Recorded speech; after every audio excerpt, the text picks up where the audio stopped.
آپ مجھے بتائیں ایون والے نے جو سوال کیا ہے کیا میں نے یہ بات کی تھی کہ سارے لوگ ملک چھوڑ کے چلے جائیں؟ میں نے یہ کہا تھا کہ آپ کو یہاں جابز نہیں مل رہی، جن کے پاس اپرچونٹی ہے باہر کے ملک جائیں، وہاں جا کے جاب کریں جہاں آپ کی قدر ہے، بجائے ایک پی ایچ ڈی یہاں ڈیٹا انٹری آپریٹر 40,000 لے رہا ہے، باہر جا کے وہ 40 لاکھ کما سکتا ہے، ملک کو ریمیٹنس بھیجے تاکہ ملک کی اکانومی اٹھے۔ تو اس کو کیا اس کی تشریح ہو رہی ہے؟ کیا لوگ کہہ رہے ہیں؟ وہ کہہ رہے ہیں جی یہ تو وہ برین ڈرین اس کے لیے ایک ٹرم یوز ہوتی ہے کہ یہ تو نکالنا چاہ رہا ہے، اور تم لوگ تو 25 کروڑ آبادی کو روٹی نہیں دے سکتے ہو، برین ڈرین کی باتیں کرتے ہو، ایک غریب ہو تو بدتمیز، نوکری ہی نہیں تم لوگوں کے پاس، اور یہ وہ بندہ بات کر رہا ہے جو ایک پڑھا لکھا بندہ ہے۔ آؤ فیکٹس اینڈ فگرز پہ مجھ سے بات کرو، اس طرح نہ کرو کہ بھئی آپ کہہ دو جی سکون تو قبر میں ہے، تو جاؤ تم قبروں میں کیوں نہیں جا کے لیٹتے ہو؟ خود تو تم جو ہے وہ کروڑوں کے محلات میں رہتے ہو، ہمیں کہتے ہو قبروں میں سکون ہے۔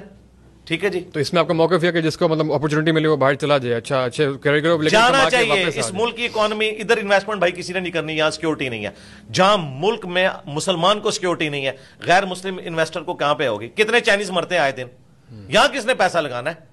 تو جو لوگ باہر جا سکتے ہیں باہر کے ملکوں میں جائیں، وہاں سے ریمیٹنس اس ملک کو بھیجیں، یہاں کی اکانومی اٹھے۔ لیکن جو ڈیولپنگ کنٹریز ہیں ہمارے، اس پہ خیر الگ سے بات کرنے کی بات آ گئی، جو ڈیولپنگ کنٹریز ہیں، آپ چائنا اور جاپان کی اگر مثال لیں، تو جب ان کے اوپر کڑا وقت آیا تھا تو انہوں نے یہ تو نہیں کیا تھا اپنے یوتھ کو باہر بھیجنا شروع، اپنے پاؤں پہ کھڑے ہو گئے، اپنی ٹیکنالوجی روکیا۔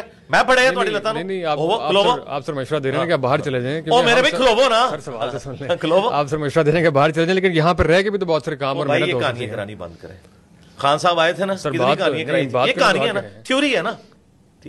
بات یہ کہ بات کر رہے ہیں اب چائنا اور جرمنی کی، کوئی ایک لیڈر آپ کی اس 75 سالوں میں پروڈیوس ہوا ہے؟ ایک بندے نے جرمنی کو ہٹلر کے بعد زمین سے آسمان پہ پہنچا دیا ہے؟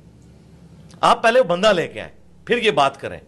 اور پھر سب سے بڑی بات جو میں نے ایون والے پوڈ کاسٹ میں بھی کی تھی کہ آپ کے ملک کے ساتھ ایک مسئلہ لگا ہوا ہے، وہ مسئلہ آپ کا سب سے بڑا مسئلہ ہے۔ وہ لوگ وہ ہیں جو یہاں ڈیموکریٹک ویلیوز کو نہیں آنے دیتے۔ آپ جن ملکوں کی بات کر رہے ہیں وہاں ڈیموکریٹک ویلیوز ہیں، کسی درجے کے اندر معاملات ہیں، میں نے کو روکا ہوا ہے؟ دیکھیں جی انجینئر صاحب جو ہے فلسطین جہاز سے روک رہے ہیں، میں نے روکا ہوا ہے، جاؤ مرو یار، میں آپ کے لیے یہاں پہ نماز جنازہ بھی پڑھوں گا، میں نے روکا ہوا ہے آپ کو؟ میں آپ کو گراؤنڈ ریئلٹی بتا رہا ہوں کہ آپ کے پاس F-16 کے پارٹس بھی پورے نہیں ہیں، ان کے پاس ہے F-35، 16 دوڑی 32 تے وچ 3 جمع کرو 35، جو جہاز رن میں بھی نہیں بھاگتا ایسے اڑ جاتا ہے۔ آپ F-16 ان سے مانگ کے F-35 والوں کو دھمکیاں لگائیں گے؟ اپنے پاؤں پہ کھڑے ہوں بھائی،